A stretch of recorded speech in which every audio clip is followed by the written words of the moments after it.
ಈಗ ಇಂದಿನ ಪತ್ರಿಕೆಗಳ ಇಣುಕು ನೋಟ. ಇಂದು ಪಂಬನ್ ರೈಲು ಸೇತುವೆಗೆ ಮೋದಿ ಚಾಲನೆ, ರಾಮೇಶ್ವರಕ್ಕೆ ಮತ್ತೆ ನೇರ ರೈಲು ಸಂಪರ್ಕ ಸಾಧ್ಯ.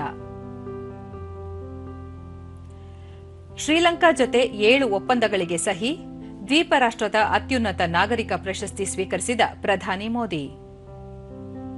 ಸಾಗರ ಸುರಕ್ಷತೆಗೆ ಭಾರತ ದಿಟ್ಟ ಹೆಜ್ಜೆ, ಮಿತ್ರ ರಾಷ್ಟ್ರಗಳ ಸಹಯೋಗದ ಒನ್ ಓಷಿಯಾನ್ ಒನ್ ಮಿಷನ್ಗೆ ರಕ್ಷಣಾ ಸಚಿವ ಚಾಲನೆ. ಏಪ್ರಿಲ್ 15ರಿಂದ ಸರ್ಕಾರಕ್ಕೆ ಲಾರಿ ಮುಷ್ಕರದ ಬಿಸಿ. ಶೂಟಿಂಗ್ ವಿಶ್ವಕಪ್ನಲ್ಲಿ ಸ್ವಿಫ್ಟ್ಗೆ ಸ್ವರ್ಣ. ಇವು ಇಂದಿನ ಪತ್ರಿಕೆಗಳ ಪ್ರಮುಖ. ಉಳಿದಂತೆ ವಕ್ಫ್ ತಿದ್ದುಪಡಿ ಮಸೂದೆ ಮುಸ್ಲಿಮರ ವಿರುದ್ಧವಲ್ಲ, ಜೋಶಿ. ರಾಜ್ಯದಲ್ಲಿ ಎಥೆನಾಲ್ ಉತ್ಪಾದನೆಗೆ ಉತ್ತೇಜನ, ಸಕ್ಕರೆ ಸಚಿವ ಶಿವಾನಂದ ಪಾಟೀಲ್ ಅಭಿಮತ.